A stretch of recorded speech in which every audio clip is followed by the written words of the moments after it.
Assalamualaikum warahmatullahi wabarakatuh. Perkenalkan, nama saya Akil Heranisa dari kelas 10-8 akan membacakan sebuah puisi yang berjudul Sajak Seonggok Jagung karya W.S. Rendra.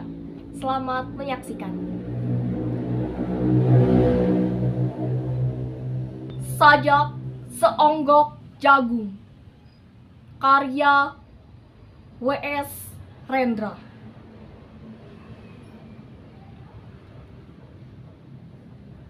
Seonggok jagung di kamar, dan seorang pemuda yang kurang sekolahan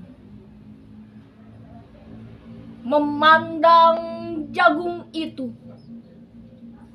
Sang pemuda melihat ladang, ia melihat petani, ia melihat panen.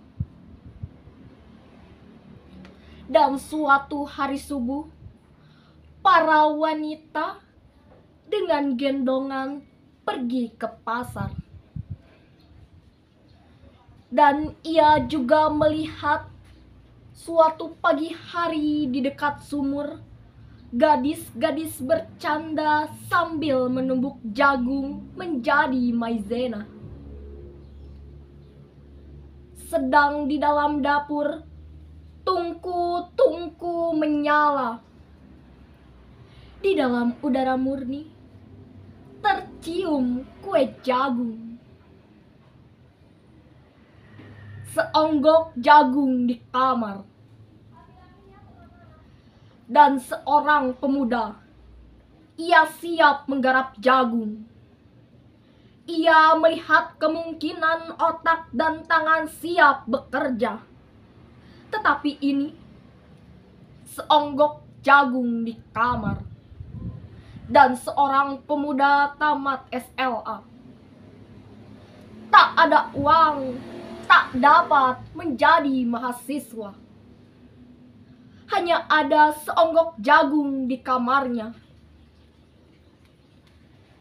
Ia melihat jagung itu, dan ia melihat dirinya terlunta-lunta. Ia melihat dirinya ditendang dari diskotik.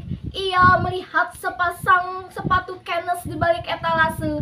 Ia melihat saingannya naik sepeda motor. Ia melihat nomor-nomor lotre. Ia melihat dirinya sendiri miskin dan gagal.